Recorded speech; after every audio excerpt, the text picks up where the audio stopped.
What is up everyone, and welcome to some more F1 23 My Team Career Mode, and we are here for the final round of Season 6 of our Jaguar Racing career. We're going to be at the Abu Dhabi Grand Prix, and it is going to be a great time to wrap everything up in this season. Obviously for us, we've already closed out both championships, as you will see in a moment, and in the performance index as well, you can see we've actually overtaken Mercedes in terms of our performance, which is very, very exciting. But yeah, both championships in the bag. We won the Drivers' Championship all the way back in Mexico, and then we wrapped up the Constructors in the following race in Brazil. So for the final few races, we've kind of just been driving around trying to score some good points if we can. We got a third place in Portugal, which was nice. Last time out in Vegas, we were contending for the win. We looked to be on the wrong strategy.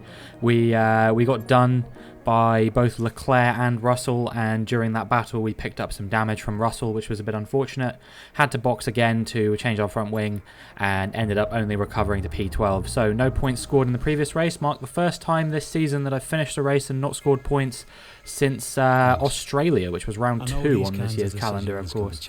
And yeah, we're gonna be hopefully trying to get ourselves back into the points, and also trying to get a win here in Abu Dhabi, because this is one of a few tracks left on the calendar where I have not won any Grand Prix here. In any season that we've contended here. Obviously it wasn't on the calendar in, I believe it was season 2, we had a Vegas finale instead, which was actually very, very exciting, and we ended up getting a podium there if I'm not mistaken, which was kind of wild. But yeah, we find ourselves now in the getting ready for practice in the Abu Dhabi Grand Prix. And yeah, hopefully we will be able to go well over the course of the weekend. It's not a track I've typically gone too well at over the years that we've raced here, and the 4 times that we've raced here before. Have never even been on the podium here, never mind won the race.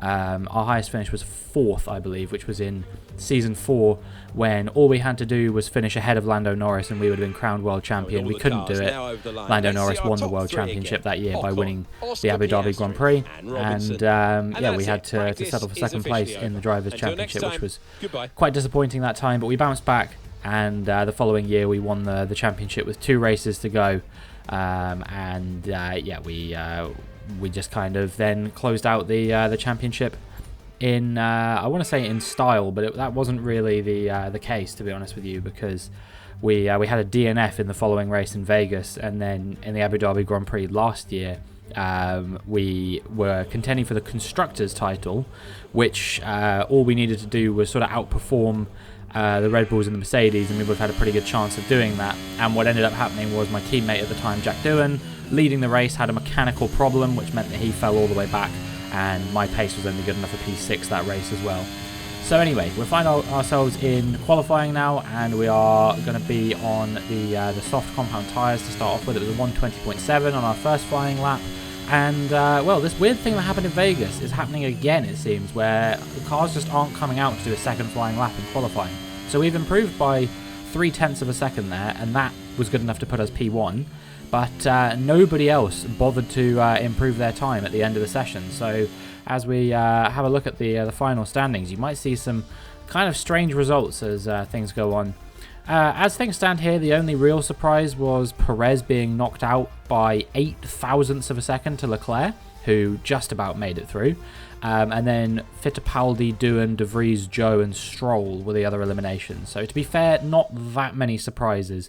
Only Perez knocked out in Q1 there that really shocked me. But yeah, I mean, Leclerc cut it fine, given that he finished 16th. You know, he probably should have gone out again, as should most of the cars. You can see they do go out on track, because here on my first flying lap, most cars are out on the track.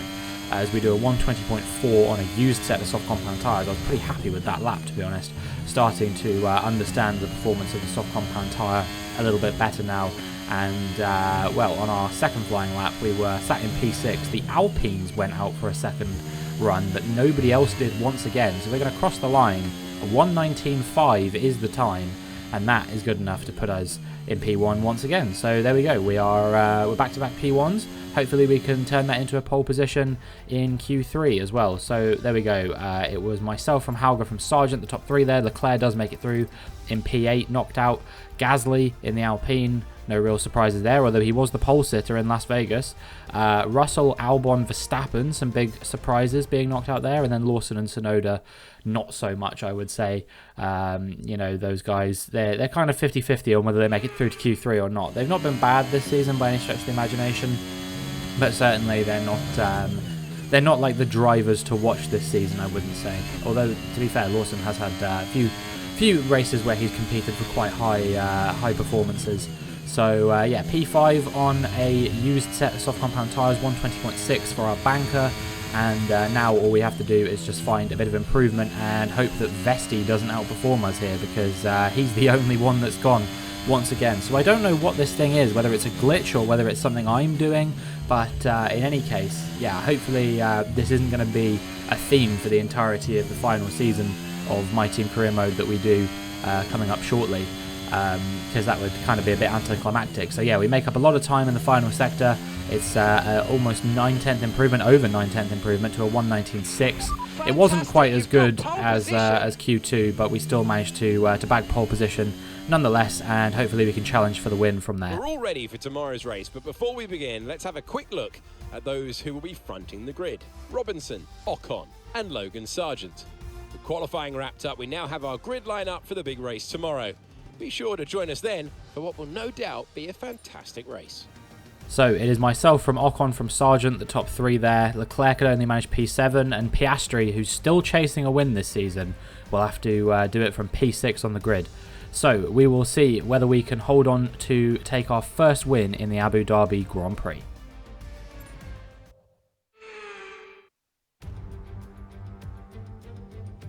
Welcome to the Yas Marina circuit for the finale of another thrilling Formula One season. It's been a breathtaking year, and we end it at a track that has been the scene of many glories and heartbreaks over its history. It's time to end the season in style. It's time for the Abu Dhabi Grand Prix. The drivers will be racing here at Yas Marina circuit through 21 corners and a lap distance of around 3.4 miles. There are a few opportunities to pass, with long straights and DRS zones in 2 places, turns 8 and 11. Plenty of close racing then, plenty of speed and plenty of drama to be found in the laps ahead. It's time to see how our drivers are stacking up after yesterday's exciting qualifying session. Robinson lines up on pole position, with Esteban Ocon alongside.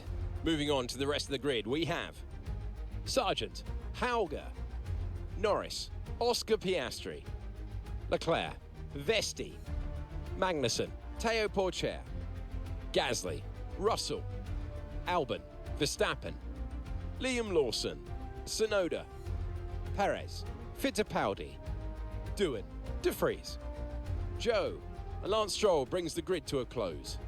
That's it then, it's time to go racing as we head down trackside for today's race. And I'm joined once again by Anthony Davidson to bring you the lowdown for today's race. And they can do it for sure, as long as they don't dwell too much on the position. At the end of the day, there's only one way to go racing, and that's to give it everything you've got. Either your best is good enough to stay in the hunt, or it's not. There's no point giving any less than 100%. Okay, mate, final day of the season. Everybody in this entire team has worked incredibly hard to give us the chance to get a good result today. I need you to do your bit and go out there and bring it home for us. So, starting from P1 on the grid, my goal here simply is to win. I'm not concerned with basically anything else, quite frankly, because, you know, I've done my bit over the course of the whole season. I've bagged, what, 9 victories this season so far, and we could be on course for a 10th if we win here today, so that would be quite something. There's a lot of battles going on up and down the field as we overshoot our grid box a little bit there. Whoops. Yeah, a few battles going on up and down the grid. P2 has been closed out by Piastri in the championship, in the Drivers' Championship, but there's a 4-way battle for P3 between Leclerc, Norris, Russell and Hauger. It'll be interesting to see who closes that one out. And then there's also a Constructors battle between Red Bull and Mercedes as well. So yeah, as we get ready here and the lights begin to come on, we'll see what we can do. And the lights go out, and we've had a good getaway compared to Esteban Ocon there, which, to be fair, I wasn't sure whether it would happen or not, because as you can see, the downside to this glitch that means that they don't go for a second run in qualifying is that so many cars will have, you know, a fresh set or 2 fresh sets of soft compound tyres which they're able to use during the race, which for me means that I'm on fresh mediums racing against fresh softs, and I'm sure that you can do the maths to understand that that means that I am going to be significantly slower than the drivers on the fresh soft compound tyres. And as a result, Esteban Ocon closing me down, and actually was coming under pressure from Dennis Hauger as well there. So yeah, Esteban Ocon makes his way through. We make a light bit of contact with his rear diffuser there, hopefully nothing too massive. Fortunately we didn't slam into the back of him under a safety car or something like that. So yeah, we should both be able to continue racing no problem. But yeah, we go a bit deep into the hairpin, trying to get a little bit of a cutback on him potentially, but yeah, we couldn't quite pull it off on this occasion, and we're going to have to settle into P2 for the time being. Esteban Ocon currently on course to win his 2nd race this season after that victory in Mexico as well, and yeah, we will see whether we can catch him, whether we can overtake him and bag the victory for ourselves instead, because Lord knows that's my one target in this race. So it would be a bit of a shame if it was taken away from us by a driver who's only really racing for himself today. You know, he's actually, to be fair, I say he's racing for himself. He's racing for the team as well, because Red Bull, I believe, are currently about 9 points behind Mercedes in the Constructors Championship at the moment. So if Red Bull can have a good finish here, then they could be on course for potentially finishing ahead of the Mercedes. As things stand at the moment, it is Norris down in P6. He's the highest Mercedes. I think Albon is there in P9 by the looks of things, and then Russell is outside of the points. So yeah, Red Bull on course to score 25, Mercedes on course to score 10. That would put Red Bull 6 points ahead of them, I believe. So yeah, the Mercedes is going to have to improve their position quite significantly here if they want any hope. The DRS got enabled on lap 3, but we didn't really get into a position where we were close enough to challenge Esteban Ocon as we went over the track there, so we can't do that too many more times. And yeah, we were staying in his DRS range. Fortunately, this setup I'm running today is not too bad in a straight line, but it's still quite good through the corners. That's why I was able to perform as well as I was in qualifying. I really feel like I've nailed the setup here for a change, which is nice, because after a while of running on what turned out to be incredibly poor setups, I was just starting to think I wasn't a particularly competitive driver anymore. So it was reassuring to learn that actually the problem was largely setup based and not really to do with my overall driving level. So yeah, we are putting some pressure now on Esteban Ocon, and we're going to dive up the inside, or around the outside I should say, go around the outside through the whole hairpin, and we do manage to pull off the move up into P1 on lap 6. Which is, you know, nice for us to see. But yeah, it was somebody in the comments recently remarked that the difference between 95 and 98 was staggering, considering the performance I showed in Portugal versus in the race before that in Brazil. And while that is true, obviously now that we've bumped the difficulty up a little bit, this is actually 97 we're racing on now, because I took it down 1, coming under pressure from Esteban Ocon a little bit there, but I do think we've just about managed to hold him off. Yeah, he actually is coming back at us though, so will he go for a move up the inside into the hairpin? I think he's marginally just too far behind here compared to where he was when he was going for the move into the previous corner. But yeah, as I was saying, bumped the difficulty down by 1, but obviously in Vegas I was still challenging for the win, and we were on 98 there as well. So I think it's just a track specific thing. I think it's very setup dependent as well. If you're on a good setup, you can probably you know, get a good result with that, irrespective of, you know, what car you're in and what difficulty you're racing on, as long as it's not ridiculously high. And man, Esteban Ocon is not leaving me alone right now. He's actually managed to get the move done up into P1 once again on lap 10. I wasn't really anticipating that he would be able to do that, especially considering how worn out those softs are going to be. But we just about managed to stay with him there. He gets a bit wobbly, and we do manage to get back into the lead of the race here on lap 10. So yeah, as we are going to come now into the pits on lap 12, we're going to be putting a set of hard compound tyres on, and hopefully we will be able to go to the end on the hard compound tyres without any real issue. Maybe pull off a bit of an undercut on some of the cars who are on mediums, but as for the ones on softs, they're all coming in as well, so no real issue there. But yeah, the thing with some of these tracks, especially the bonus tracks, is that some of the setups aren't really that good for them because you know, not many people play them on a particularly regular basis compared to the sort of mainline tracks. So that's like that's a big thing. Is that you know, we have to take some of the bonus tracks like Portugal, France and China with a bit of a grain of salt, just because I haven't really been able to find any setups that work for me for those tracks specifically. And yeah, as we're on lap 13 now, this is Frederick Vesti, who had a really good qualifying performance, qualified P8, but he will be pulling over to the side of the road, retiring from the final race of the season. And yeah, I mean, I think he's probably done enough this season to be retained by Alpine. He's been pretty decent. I don't think he's been noticeably worse than Gasly. At times I've even felt like he might be a little bit better than Gasly. You know, he's bagged points in an Alpine, which is difficult to bag points in. And as that was happening, Esteban Ocon was actually managing to pull off a move on me. He's on fresh mediums versus my fresh hards. So we're going to have to try and stay with him as he gets ahead into the chicane. And we will have the DRS on him here, but we won't be close enough to think about going for a move there.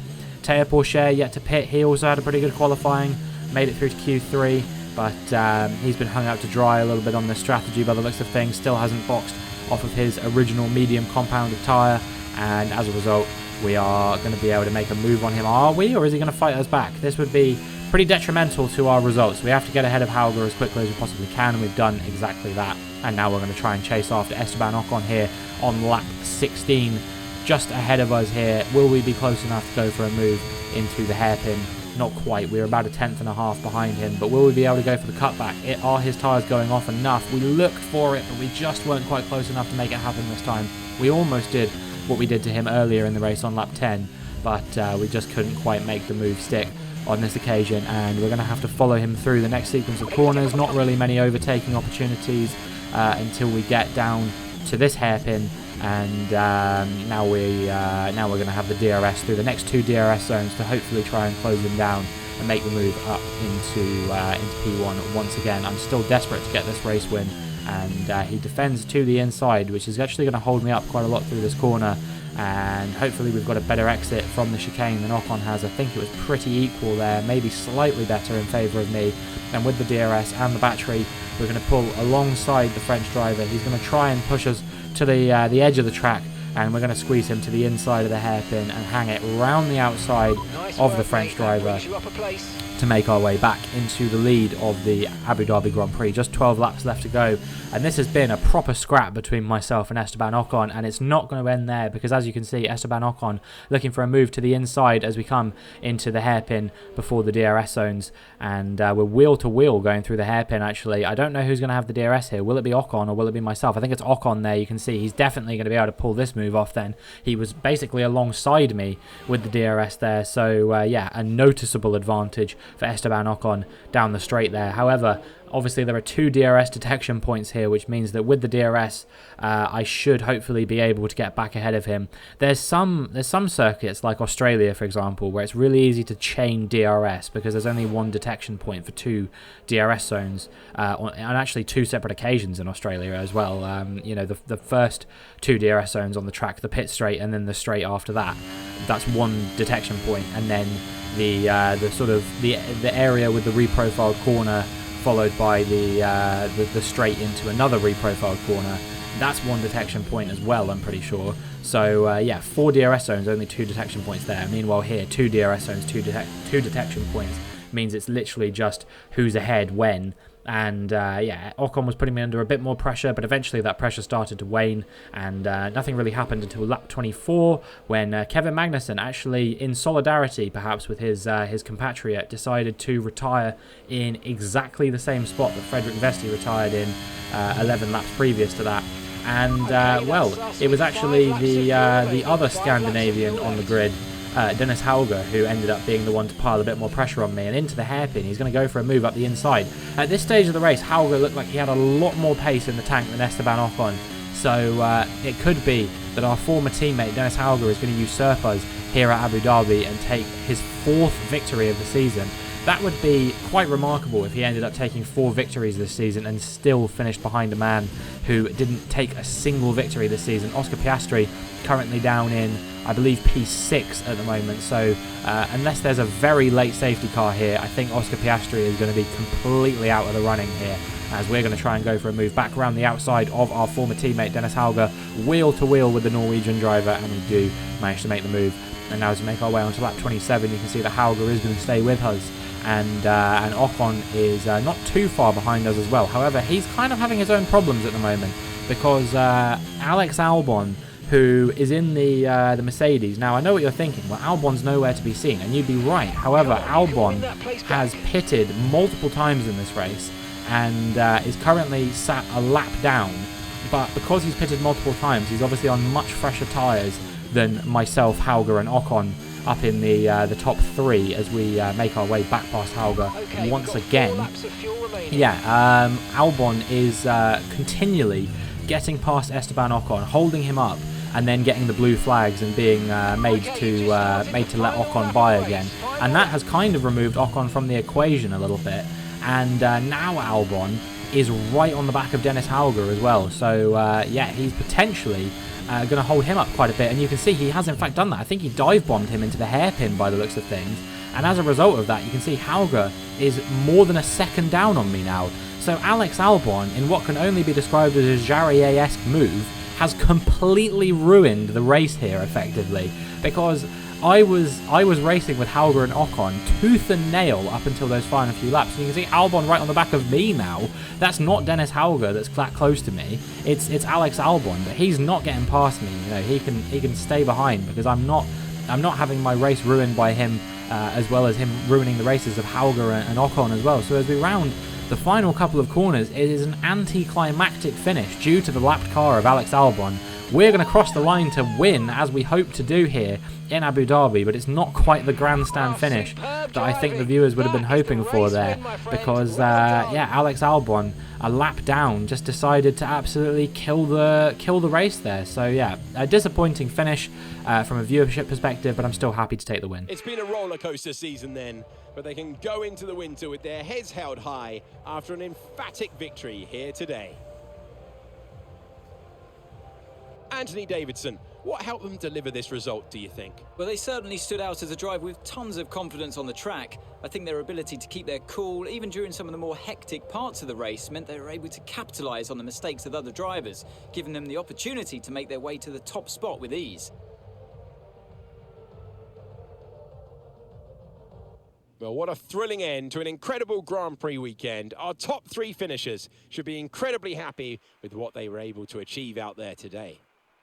Well, it was a fairly easy victory for me in the end there, I guess. Yes, I was coming under pressure from Ocon and Hauger, but in the business end of the race, when it really, really mattered, when it felt like Dennis Hauger could potentially take the victory off my hands, it was Alex Albon who came to my aid and decided to do what he could, maybe to hold up Esteban Ocon as best he could to try and save Mercedes' chances of getting a P2 finish in the Constructors' Championship. Robinson increases their championship lead. So let's discuss, Ant. Who would you say is a contender for your driver of the day? I have to give it to Robinson. Let's move on to the Constructors. The owner-drivers team moved to the top of the table. Meanwhile, a strong weekend from Red Bull this time out, and they improved their position in the championship. Well, what an end to another fantastic weekend of racing. Thanks to everyone who's joined us, and we'll see you for the next one. Well, the ramifications for everything that just happened there are absolutely huge, because if Dennis Hauger had overtaken me to finish P1 in the race, he would have finished ahead of Charles Leclerc in the driver's standings. He finished 5 points behind Leclerc. There's a 7-point gap between the win and second place, which means that if Dennis Hauger had got those extra 7 points, he would have finished P3 in the Drivers' Championship. Instead, he has to settle for P4 behind Piastri and Leclerc, who have a combined total of 1 win to Hauger's 3 this season. So he will be absolutely fuming with that. And it very nearly had major ramifications for the Constructors' Championship as well, because Lando Norris was not too far behind as well, and I think he finished right behind Ocon at the end there. And if Norris had been able to overtake Ocon and then potentially get ahead of one of myself and Hauger as well, Mercedes would have finished P2 in the Constructors' Championship there. Instead, they finished 4 points, just 4 points behind Red Bull, who just about managed to hold on to the P2 finish there, with Russell coming back all the way from, I believe, P12 on the grid to finish P5 in that race. So he's had a very strong result there. Leclerc could only manage P7, but I think he might have got damage at some point during the race because he did have to do 2 pit stops there. So honestly, it was a pretty impressive performance from Leclerc, given that he had to do more pit stops than most drivers on the grid. Who knows where he could have finished if it hadn't been for having to pit twice. He ends up finishing P4 in the drivers. Oh no, sorry, P3 in the drivers' championship. It would have been P4 had Hauger got ahead of me, but yeah, P3. It's not a bad result from him. You know, he got that podium in the last couple of races that I was hoping he would get as well. So I'm pretty confident that I am going to re-sign him because I think that he's done enough this season. At the end of the day, he helped us win the Constructors' Championship quite comprehensively in the end. Yes, I had a very strong season on my own as well, but what am I saying? Charles Leclerc, he delivered a very, very strong performance throughout the season as well. Multiple podiums. Yes, he only got 1 win throughout the season, but I don't think that really matters that much. I've said before, and I will say again, why would you tweak a winning formula? I say this of Red Bull all the time. You know, people speculate. People say, "Oh, they're gonna get rid of Sergio Perez to sign somebody else." You know, whoever that might be, Ricardo Sonoda or another driver for, you know, Sainz or someone like that. And I always say, why would you fix something that isn't broken, basically? And I think that's the philosophy we have to take here as well. Why would we break up a team of 2 drivers that comprehensively battered the World Championship this season? It wasn't even a competition. There was not even like a question of, ooh, are Jaguar Racing going to finish first in the Constructors' Championship or not? By about round number 9, we looked so head and shoulders above everybody else that there was no question about the Constructors' Championship. The Drivers' Championship took me a little bit longer to be convinced about, especially when Leclerc was delivering the performance he was at the start of the season. So yeah, I'm hoping that he will be able to find a bit more form next season, hopefully turn things around and challenge for a few more victories, maybe get involved in the battle for the Drivers' Championship as well. But I am pleased enough with his performances to retain his services for next year. But that is going to be it for this video. So if you enjoyed, please make sure to like and subscribe, and hopefully I'll see you in the next one.